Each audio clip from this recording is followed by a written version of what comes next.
I have no idea what they're talking about. Welcome to the Effin' Movie Podcast. I'm your host, Dylan Camacho, and today we have the same assorted roster that you know and love. To my left, we got Mason in the house. To his left, we've got Nathan in the house. And to the left of him, we've got Bryce in his own house. Today, what are we talking about, boys? V for Vendetta. V for Vendetta. They really tell you. Yep. Mm-hmm. They really push that V a lot. The Wachowski siblings, asterisk now, produced 2005 film, modern classic. We're here to talk about it today. Nathan, tell us a little bit about V for Vendetta. Oh, he got to do last week. He always does it. That's his role. All right, Plus, make sure that he's paying attention because after Warrior, it's still always his you don't necessarily want me to explain it every time. That because I might get it real wrong. Well, there's one brother and it's two different boys. Anyway, for some reason, it keeps jumping back and forth in time. They look totally different. Why couldn't they get the same actor to do both? Same modern period. I don't get why they were jumping. A waste of money. Right. Yeah. Strange movie. Yeah. Anyway, this movie, not strange, just perfectly normal, fantastic film. Mm-hmm. Your good old futuristic, like, fascist society being ruled by, like, a handful of people that have basically been doing a lot of nefarious things in order to fearmonger all of England into just being subjugated under them. Yep. Mm-hmm. And that's kind of the backdrop to the story, which is centered around V and what's the... Eevee. And Eevee. That's an easy one. Yeah. Pokemon. Yeah, so we've got V and Eevee. Played by Natalie Portman. Yeah, so Oscar award winning. I think we'll probably be best to just refer to her as just Natalie Portman. Yeah, Natalie Portman is probably because V and Eevee are a little too similar. Yeah. In any case, fair. So V is a masked vigilante who really likes to use words that begin with V, as exhibited by the first time that he shows up on the scene and has a very long, lovely monologue that I don't think there is a single non-V word. Yeah, there's a couple like A's or An's and those. Yeah, that's true. That's true. Yeah, but by and far it's just this preamble of V words that you're like, I'm just taking your word for it that these words exist. If you're ever playing Scrabble and you have a V and you really want to push some kind of V word, it's good to just reference that monologue. It'll give you anything you need. Oh yeah. So yeah, he comes onto the scene as Natalie Portman is being surrounded by fingermen, which is not what you think. Surprisingly, not what you think. But in this context, they are. In that case, that is what they're after. Yeah. In any case, he stops them short of taking advantage of her, and then he. Does he at that point take her with him? No. He takes her to the top to show her the. Yeah, that's right. To show where he's blowing up one of the buildings, like the Justice Department or something like that. By the looks of it, courthouse.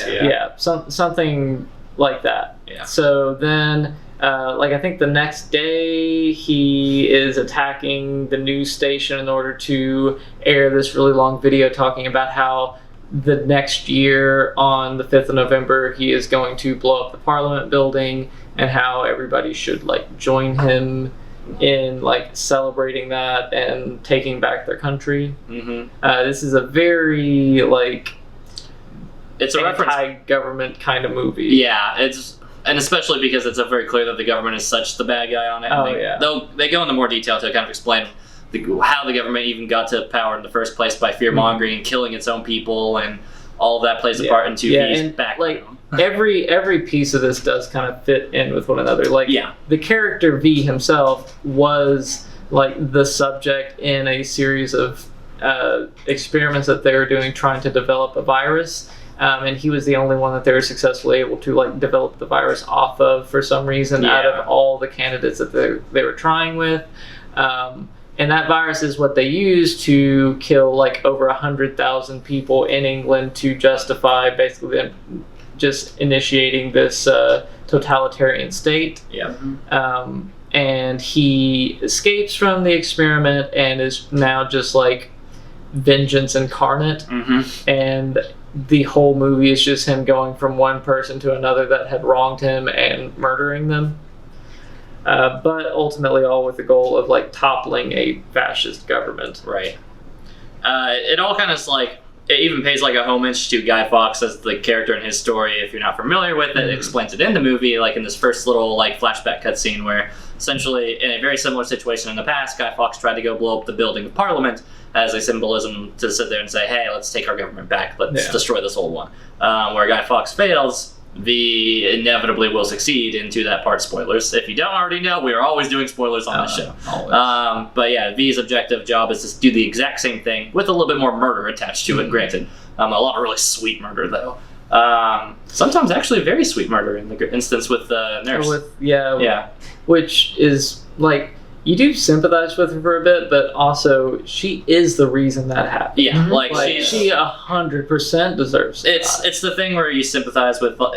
Like, we're always going to come back to like, do you ever sympathize with Nazis as a question? And you're like, well, the people as a whole really had no other choice because it was either they stayed in poverty at the time, or they survived by doing this. This is like Nazi Germany. Well, with her, like, I still think she's a pretty bad person because she knew that she could have like, she's complicit. Like, especially if you like the sections where they're like having her kind of journal entries and the way she's talking about these candidates and how like would she think, like, she is questioning like, would they feel better about what was happening to them if they knew it was for the good of the country. Right. The way she tries to validate it can show that she doesn't have a great moral compass, but by the end of it, she realizes like the full picture, and you can tell she's a little bit remorseful, which does make her at least better in comparison to everybody else, because everybody else was like totally validated. We did what we had to do to get to where we were, and you're like, you killed hundreds of thousands of people just so you could produce the cure that you had at any given point to say that you guys were the heroes and rule the country for it. Yeah. So I do think that all of that, which is why we'll talk on her death a little bit later down the road, but that's just one of those things where, interesting thing. But yeah, I mean, they are pretty much full on Nazis. I mean, they round up and exterminate the homosexuals, anybody that it falls outside of the religious views. So they don't explicitly say it. They only really reference the like rounding up of homosexuals. They do not, I think, directly reference any religious, but also the Quran is banned, and one of the they said Middle Eastern as a whole. In they said that because they blamed the religious extremists for killing all those people at St. Mary's, killed those 100,000. They blamed that on the religious extremists because one of the detectives was like, they confessed to it. We executed them and stuff. I think kind of like if we looked at like modern day America, we could say like Christian, relative Catholic, some of these like we'll accept all of these little pockets of it, but anything outside of that is pretty no here. Especially and they do reference a few times that the leader of the group is a like Christian extremist. Right. So I think that's more of a dig at more like the far Western culture with the American thing, because they're also very anti-American. And like their symbolism, like that, the like red line with the two lines on it, like that's very reminiscent of a cross. Right. All right, I'm cutting you two off right now. Sorry, we're going to the plot for a while. This is turning into another. Shut up, we were wrapping up. It's okay. It's turning into another Donnie Darko discussion where Mason and I are sitting here just looking at each other like, let's just hold hands behind. Yeah, I mean, this movie is like over 2 hours long, and there's a lot that happens in it. So and we don't to really try and like explain everything would take a long time. Right, and we're not going to go into every full bit. We need to just like talk about our thoughts on it, because if we try, like, it's not like The Cat Returns where we're trying to pull stuff out. Like, there's way too much. So Mason, what'd you think of the movie? It was good. It had, for 2005, I think it had a lot of action, and it had plenty of story, plus a lot of just foundation too. I was a little bit like weary of the guy's character at first anyways, just because of that scene that you guys were talking about where he was using alliteration with all those V words. It was honestly one of his first lines in the movie, his first dialogues, and I thought I was in it for the long haul because he was just speaking in a poem almost.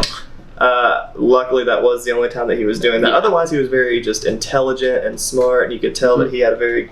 You could tell because he had lots of books. He's smart. I think he just went to the dictionary and just went to the V section and just learned all those. That's Copy, what I thought paste, and I've got a speech. I feel like it's good to note too that you had not seen the movie before. You had not seen the movie before.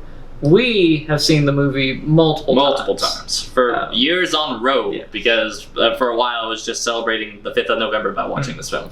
To be honest, I thought this movie was either Zorro or a sequel to Zorro.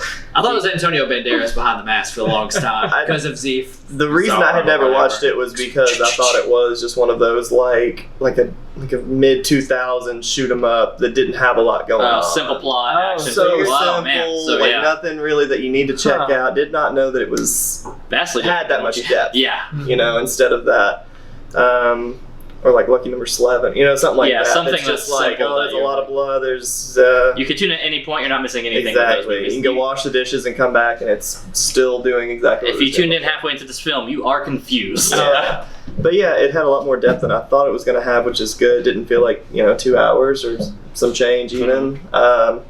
I liked Natalie Portman's character. It's the second film that I've seen that she actually shaves her head for. The other one was another Wes Anderson film. I'm convinced that she just likes it after the first time. She might. Did she do it in Black Swan? No. Not in Black Swan. She keeps her hair very short in Black Swan. Well, she has her hair slicked back. Yeah. Anyways, and whatever his character is, the guy from The Matrix, Agent Hugo Weaving. I keep having to forget his name and remember it. But. He did really well, even for never showing his face. Right. Which I guess is half the battle if you're an actor. Mm-hmm. He did really well. I ended up liking just about every single character, even the detective guy that was over his head. The counselor, or not counselor, but chancellor. I also disagree with you about the character thing, because one of my biggest things I didn't like about the movie was Natalie Portman. Really? Honestly, because I feel like you take her out of the movie, nothing changes. Plot-wise, nothing changes. Nothing changes. She is pretty much just a vehicle for the audience to kind of put themselves in and be like, how would I be like in this situation? And that and a love interest. But the love interest. Any movie has to have a love interest. I would say that the love interest. Get by without it. I would disagree that the love interest doesn't feel necessary in this. Not necessarily necessary. Like if you look at it as a whole, sure, the key events all happen with or without Natalie Portman's character, but pretty important. They do serve it. She serves as a great kind of counterweight to V in the whole instance of you get to humanize him instead of him just being pure vengeance, pure vendetta, which he paints himself as throughout the whole film. You actually get a bit of humanizing to it, and it does open the doors to, instead of doing just explaining the whole reasoning, like how he even got into it in the first place. Besides all the vendetta part, he was doing it for the one lesbian woman who was his cellmate, which we won't go into the whole plot. Watch the movie; it's sweet. But the part where he's sitting there, we wouldn't get those flashbacks if he didn't feel like he was falling in love again and kind of having those touchbacks with that. And I think, yes, you could technically remove her from the film, but again, it's lesser for it. It is lesser for it. Then it does take a step towards just being more like a violence-driven film, and it's not that. This is one of the few films where I think it's okay to incorporate a love interest because it does such a very good job of doing that tragic romance to it. And they hint on that several times throughout the film where it's him just admitting he's I'm a monster, I know I'm a monster, but I'm a monster who fell in love. And then when they watch the movie and what they're doing, the Count of Zorro, whichever movie they're watching, where she even says to him, Count of Monte Cristo. And she says, or he's explaining why he loves it. And she's like, well, I thought it was sad because he clearly valued revenge more than he valued the woman herself. And that was just already painting the picture of how that movie was going to go for their storylines. This one definitely this movie at many points is just here's a similar motif over and over again. It shows what it's going to do almost every time before it gets to it. There's very little throughout the course of this movie that you don't expect to happen. But intentionally so. It's not I would be I'm predicting this is going to happen. And even if it says, hey, we're going to tell you how it's happening roundabout.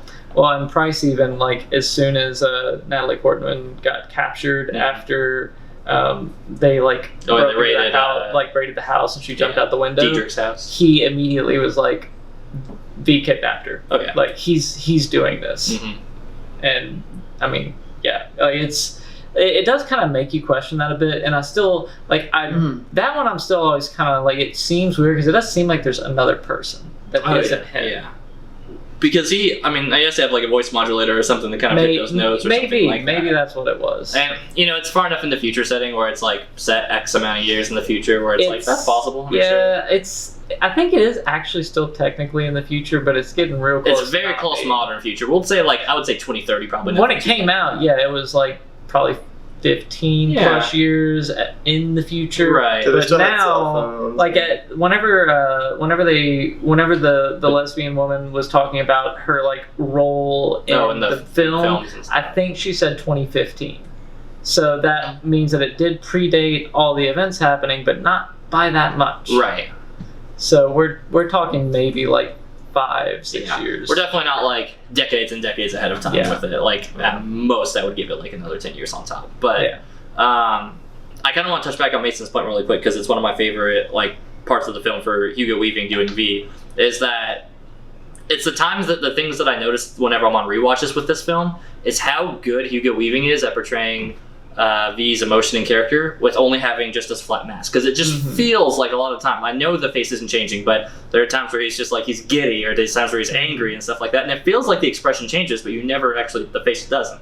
And it's one of the things where I even got to the point where I'm like, all right, am I crazy? Are they CGing this? Like, just subtle changes, right? And it doesn't like it's the flat face throughout, but he portrays emotion while not ever having to see his face throughout the entire time. And I think that takes a lot of good vocal skill to sit there and say, wow, you feel that. I almost see the expression on this blank face. Vocals, body language. Right, yeah. Hugo Weaving, man, like, I think this is, everybody knows him as Agent Smith and or Red Skull now from, like, Captain America, which, either or. But, yeah, V for Vendetta, I think, is the one where I feel like I finally get, like, you really get to see him shine as a character, because to sit there and to be a masked character the whole film, where you don't even get to see a little bit of your face, not even, like, the smile, not even this, like, with Batman films, you at least get a mouth. You see, you get visceral emotion here. Just nothing.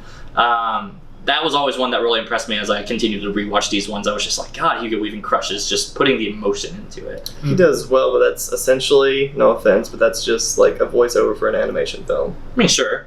But it's different in the fact that he's got to carry his own body language versus animation. He's got to carry every little bit of it. Well, even in animation, the character you get a face with that. A face. Yeah, that's true. But it's still not their face. Right. I mean, at best, it's like super good voice acting with body language acting. And even still, I mean, you could mute the whole movie and probably still get that expression for a lot of it still. Yeah. But yeah, Hugo Weaving's on that one is just great. The dialogue I like in this film because it's cartoony and comic-y and exaggerated, but just enough where it's grounded that it doesn't feel like jarring. I think one of the things Price has mentioned before, where it's like if you watch a movie based on a book, if you have like these book like quotes or something like that from his review on Flip. Check out our Flipped review. Definitely Flipped. If you have something, I was quoting that at him while we were watching it. Yeah, if you're having something too detailed or articulate that that normal people probably wouldn't say in day-to-day conversation, that like it takes you out for a second. You're like, oh, this has to be based on a book. Why is this person so randomly like knowledgeable in the dictionary? Like it starts you off from the very beginning that he says this guy reads a dictionary on his downtime, especially the and sets up dominoes. Right. Yeah, there are he has to do that a lot. Two things he does very well. Full of free time. Yeah, like he is like read all kinds of Shakespeare. Like we'll just be hanging out in his cave fighting a suit of armor. Yeah. I kind of actually really cleared all the tracks at the subway. Right, that they had cleared locked down. a whole was rubbled trackway.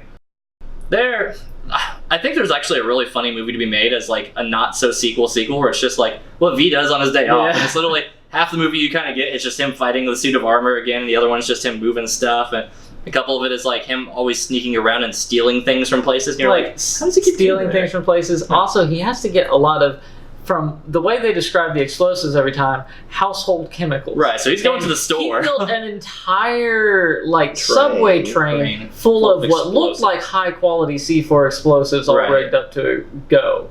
So it's just like toothpaste, mouthwash. Yeah, like he is just gathering so much random stuff in what should be a pretty locked down society. So yeah, that's something I always thought was funny when they're like, "Oh, it was made out of household materials." Like, how did he get an entire building with that? Yeah, he's also a guy who is burned from like head to toe, like completely no hair. Like that's why if he goes anywhere, murders anybody, they're like, "Yeah, we don't have any evidence. There's not a hair left on him. Literally nothing left on that." Well, and also because of that, he cannot hide. Yeah, which is why he walks around wearing a mask and costume the whole time. Yeah.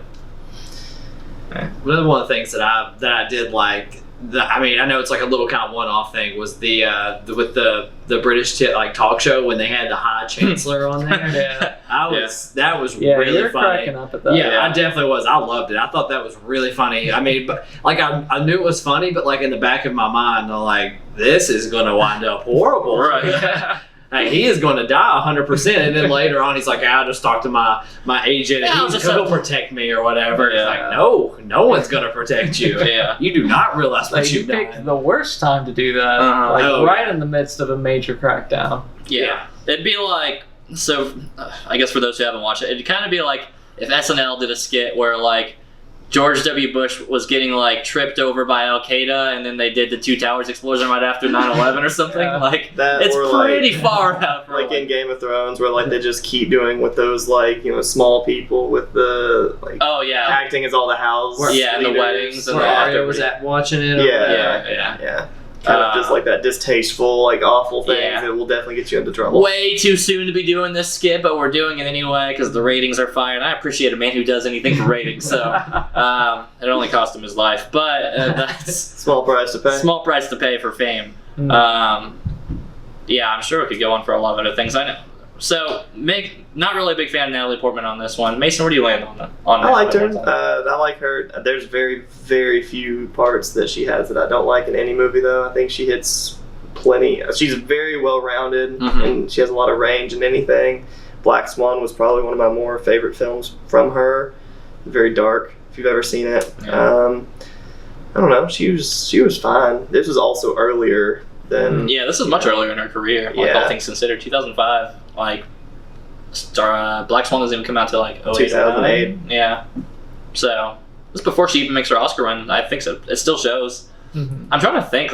There's nothing really. She tends to be in more Oscar bait films now than this point, or maybe more indie films. Because I'm thinking the last thing I remember seeing her in was Jackie, based on whatever the President's Wife. I forget which Jackie it is. She's definitely doing Oscar bait movies now, so she's going to be Miss Thor or whatever. Yeah. Hey, that's fine. She gets to be Oscar bait. She gets to play a real character, other than the recently announced Thor one on that one. Sure. Yeah. What a waste. I know. God, how dare she not make billions of dollars from Disney? No, I'm not Disney. I just think it's funny you're talking about the Oscar bait movies, and then she's doing a freaking Marvel movie. But that's for another year or two off. I think it'll be awesome. It's gonna be sweet. You guys remember when I said that there's a few films that I didn't really care for her in? Yeah, that's gonna be one of them already. Or Thor 2. Well, she's to be fair, she's terrible in Thor. They don't give her anything to work. In the Thor films, she said they give her nothing to work. Yeah, behind the scenes, she said I was all right, don't make me a one-note love interest, and then they made her one-note love interest, so she just phoned it in. She's very much Jennifer Lawrence in the last half of the most recent X-Men film. She's just I'm here because I have to be. Give me my paycheck.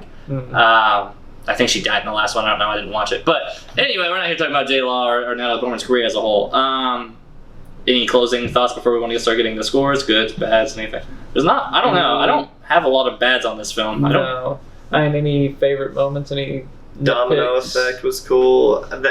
The thing that probably sold it for me was that almost final scene where, they unloaded all their rounds into him. I know he had the steel plate and everything. That was cool. But lines are so sweet, though. The lines are good. The dialogue, everything was fine.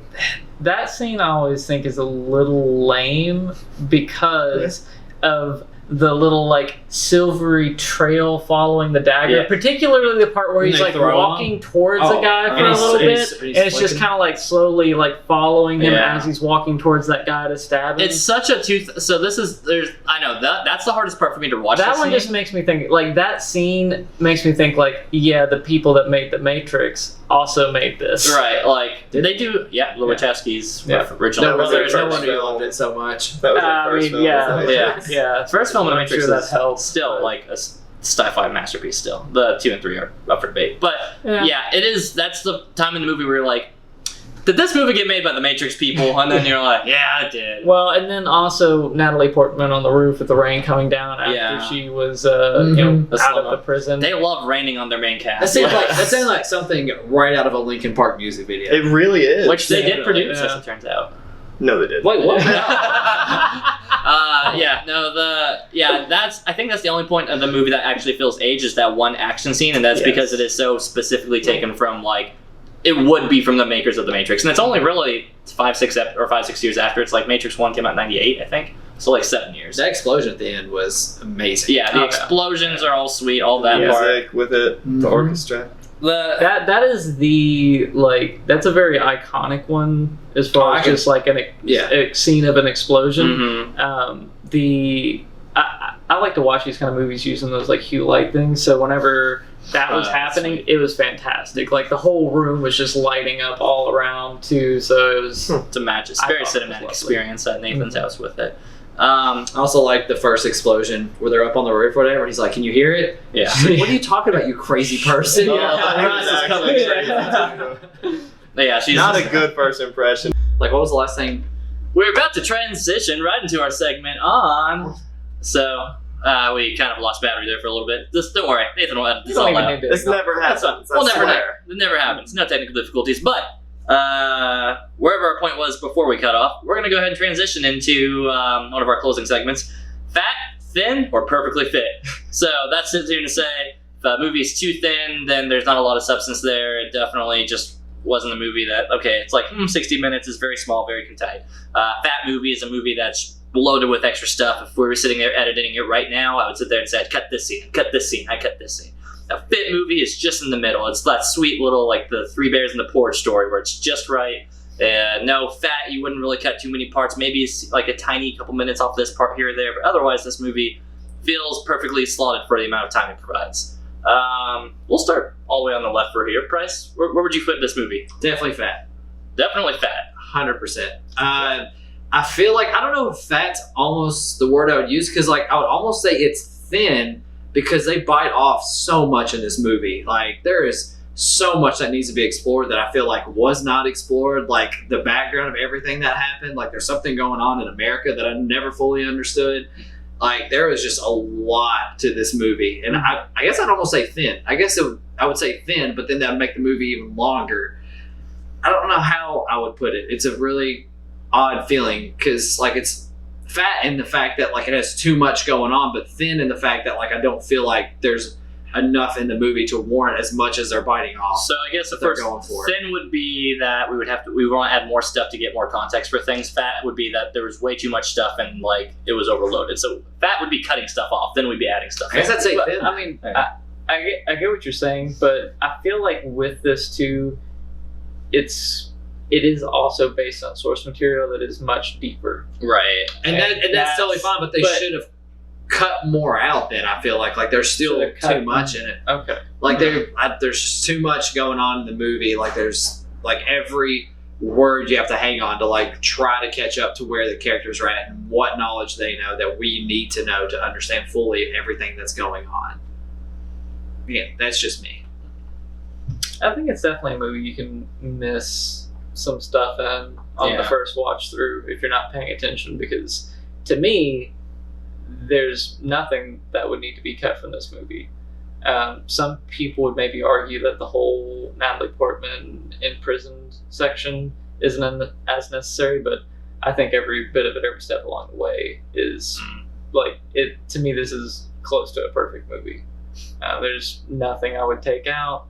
I mean, I get that maybe wanting to have a little bit more, like wanting to get a little bit more insight into the whole, like, why did the world even get to this point kind of stuff would be useful. But again, it would make the movie longer. And I don't want the movie to be any longer. I think it's perfectly fine at the length that it is. Mason. So you're right. Lean right in the middle, huh? Yep. Cool. It's a fit movie.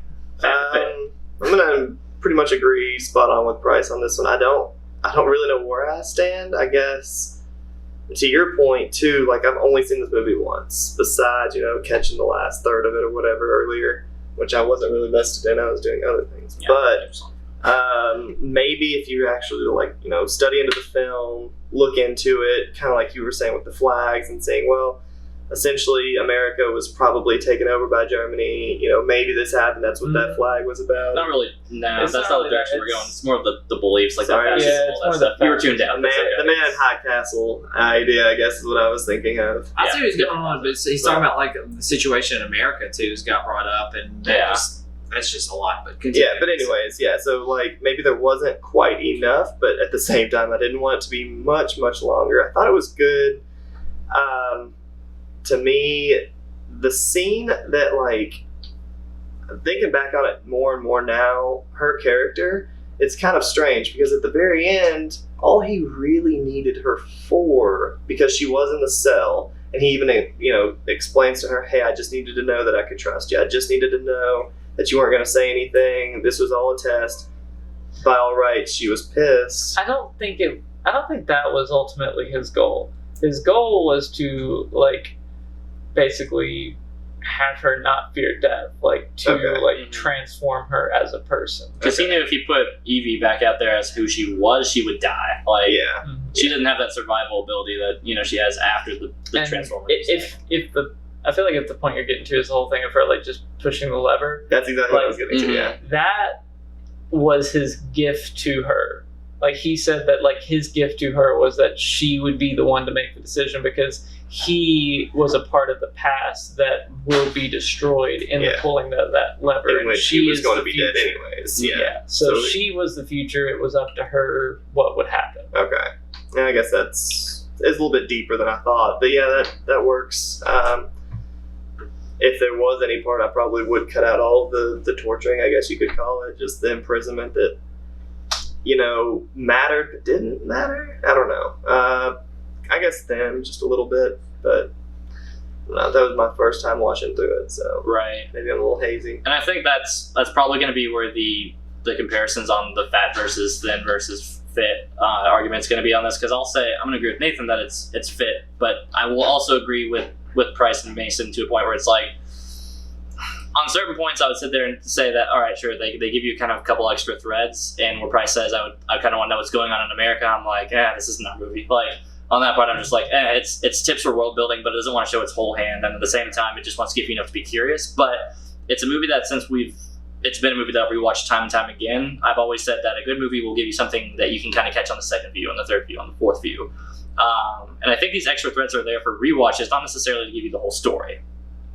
Like, this is a movie that if you gave you, like, a little bit enough, you could sit there and say, I could see them making a sequel. Like, I could see, like, Natalie Portman's Evie doing that. Right. I'm glad they haven't, because I think, like, source material-wise, this was all closed off. Like, so they didn't make a sequel where Evie becomes V and does a whole separate thing. You said you've read some of the comics, right? Yeah, the graphic novel it's based off of that. I mean, does it go much beyond this story? No, it's V's story throughout. Like, sure, Evie plays, like, an important part throughout, like, again, the humanizing aspects of it, but it wraps with, like, as this movie does. Okay.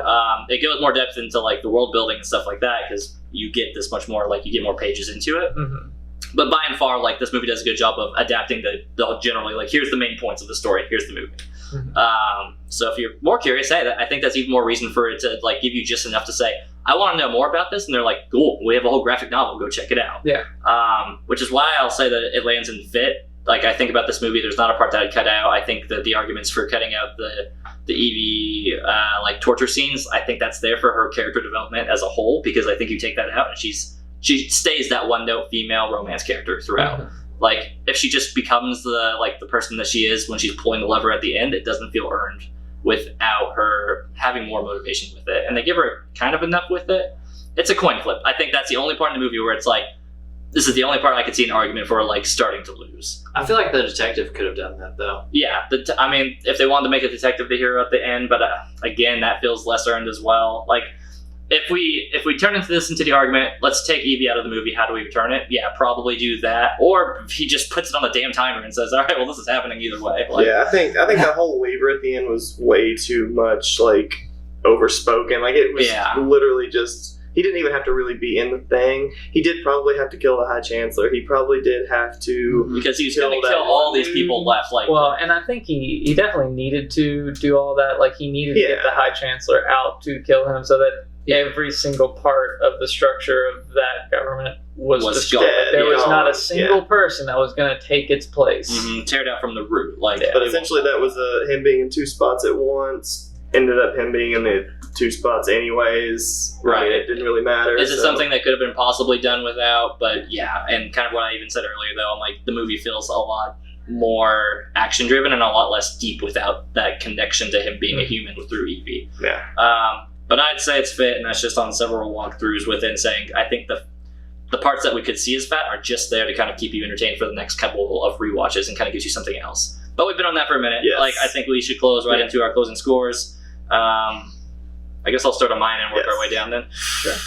This movie's an 8.5 for me. I love this movie. It is as good as I'm gonna get. It's a fit movie. It's awesome. For 2005, I think it was leading in a way where it was a comic book movie that was good before comic book movies started being really good.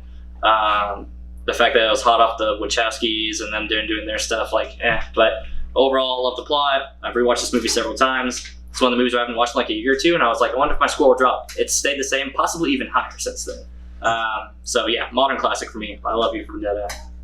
Mason, first time scores. I think it aged very well. I think it was slightly ahead of its time. It definitely had a Matrix feel. Didn't know that it was the same directors, but it definitely checks out. Mm-hmm. I don't know. I think I'd probably land right out of 7, only because I really enjoyed it watching through.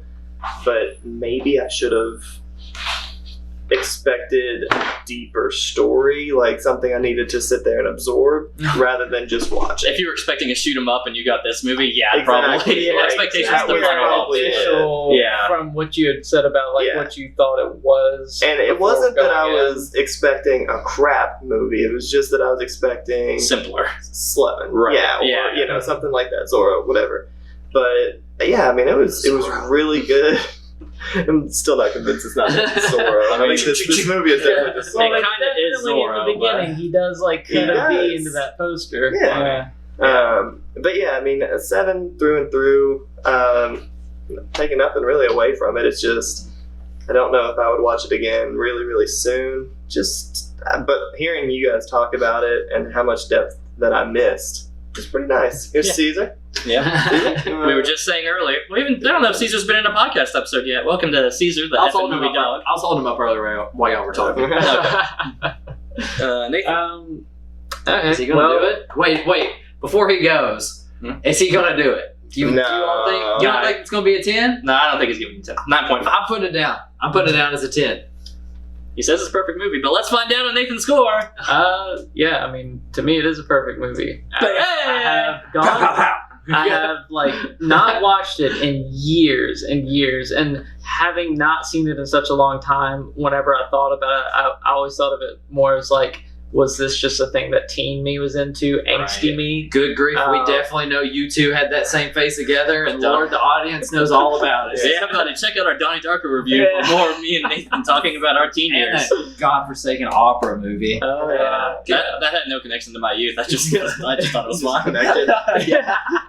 Me and Nathan had the same teenage years. So. Yeah, I mean, that going into it, I figured that's kind of the angle that it would be at, and I wouldn't enjoy it as much as I recall enjoying it whenever I was younger. Mm-hmm. But it's great. It's perfect. I enjoyed it thoroughly now as I did then, probably even more so now. I was about halfway through watching the movie before the guys showed up, and I don't know how many times this man has watched the movie, but he came in with his food, just sat down in the movie, didn't say a word. It was just watching the movie, not saying a I word. just watched the movie last night too. Yep. See. So yeah, this one's a 10. Yeah. Whoa! We need a big buzzer. A big buzzer that we just slammed For our down. first 10s across the board. Like the easy button at Staples. Yes. We see Caesar's body just actually exploding for no reason. Yeah. Bunch of golden puppies come out. Price, give it a not 10. Not 10. There you go, everybody. That's our show. That's it. See you next week. Going with 6.5. Again, not a bad movie by any means. It just didn't hit those buttons for me. Only like times I really It's felt more like of I a was, Lever movie. yeah, more. I liked one of the things I enjoyed the most. I mean, I think Nathan noticed it when we were talking about it. Was definitely the talk show scene or whatever. Oh yeah. Because again, like I was saying just a second ago, like you're laughing at it because it is hilarious, but in the back of your mind, you're thinking like, this is gonna go really bad. It's gonna go really bad. Yeah. And I like that. I like the V speech at the beginning. I think that really sets up V's character really well. I mean, that he is a psycho, but I mean, he does know what's going on. And I like the explosion at the end. But again, Natalie Portman's character really dragged down the movie for me. And the world itself didn't really pull me in personally. I don't know why. I was just take a look around. Give it a couple years. we're not far from it. That'll be a different podcast. Maybe that's why we're not interested. Oh, gosh. Welcome to the We're Canceled podcast. All hail Chancellor Shepard. Chancellor Shepard. I don't know. It just wasn't for me, but it's not a middle of the road movie for me. It's still a little bit above average. I still liked it. Yeah. So we're in a weird transition on this next segment because normally we would sit here and say, well, our next movie is... But it turns out we're on a 2-week hiatus. Price is going to Japan. We're still trying to figure out if we're going to actually shoot anything or we're just going to take a break. We might have guest host on. Stay tuned and find out. By the time this airs, you'll never have known that we actually took a break. So stay tuned.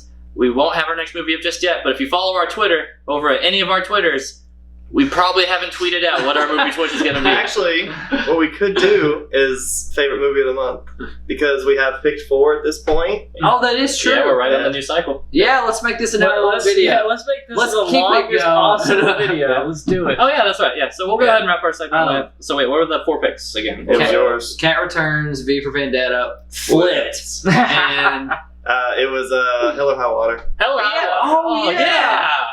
Oh man. All right, I got my pick then. It's Lead away, Bryce. not going to be my movie, actually. It's going to be Hell or High Water. I don't know which one I rated higher. I don't really care. It's just how I feel right now. Yeah. But right now, Hell or High Water, I really enjoyed that movie, especially again on the second watch. I've seen Cat Returns twice. Definitely wasn't going to pick his movie. That was all right on V for Vendetta, but it was between Cat and Hell or High Water. I like Hell or High Water better. Hell or Water. Oh, it's one of the first times I picked your movie in a while. Yeah, I do that. Okay. Nathan, that's probably a pretty easy pick. Toss up here. Toss up here. Yeah. So, whenever we're taking the angle of favorite movie of the month, it doesn't necessarily mean favorite movie, period, but the favorite movie of what we watched this month. Like, oh, come on, Nathan. Yeah, I think why the preamble? You just gave the movie a 10. Yeah, but I need to validate it. I didn't like Hell or High Water quite a bit, and I enjoyed watching a movie that I hadn't seen anymore. That was a modern western. Like, I hadn't seen that movie before. I've seen V for Vendetta many times. It's not like I love that movie, but it's not my favorite movie that we watched this month. I think I like this. That's a good argument. I don't know. I mean, do you get where I'm coming from? Yeah, I definitely do. So that's my maybe choice. half and I half. think that was a really good movie. Yeah. Maybe half for each. I give 50-50 on it myself, right. but I'll get to me here. That's a weird one. I'm also going to pick Hell or High Water. I think this might be a 4 for 4 here. If you are we getting the Wendy's special? Yeah. But it was good. Also, I'd never seen it before. Compared to its competitors, it's very good. So I'd say it's going to be yours. Yeah, this has to be. Oh, it definitely is. Yeah. I mean, I'm winning either way at the end of the month with this one, so Hell or High Water is great. But whatever. It's hard because I come down to 2 rational. Like, my first question to myself is, all right, which do I think is like the best movie that I've seen? Like, structurally, like if I was a critic, which would I say? And probably Hell or High Water. But V for Vendetta doesn't fall behind very close at all either. Then my follow-up question is, it doesn't fall close, it's really far away. Shut up. So it's not too far off. Is what I mean. My second question, if it feels too close, is all right. If I had to sit down right now and pick Hell or High Water or V for Vendetta rewatch again, what would I pick? And I just sat down and rewatched V for Vendetta again. And I'm just like, shit, fucking put it on anytime. I'll rewatch it again one more time. So it does say hard because I don't think I'm ready to rewatch Hell or High Water just yet. But I gotta do it for the Wendy's special. 4 for 4, Hell or High Water. Let's do it. V for Vendetta's a very close second. Yeah. It's Dylan's first, I think, win for the month. Is that correct? I don't know. This might be second or third. Second or third? Yeah, I've got 1 or 2 in the past. I would say Spirited Away. Spirited Away was one. one. Yeah, Spirited Away absolutely won. Okay. Spirited Away definitely won. Okay. I think it did. Maybe 1 more in there. I'd have to double check. But I know this is at least my point. Yeah. Anyway, that's our show for the week. You can catch us here soon-ish, and we will have a movie to talk about. Maybe a new host, maybe not a new host. Let's see if we're feeling frisky in the next 2 weeks. We'll see you guys, I don't know, in a week in the time we're uploading these videos. Stay tuned, guys. Have a great weekend.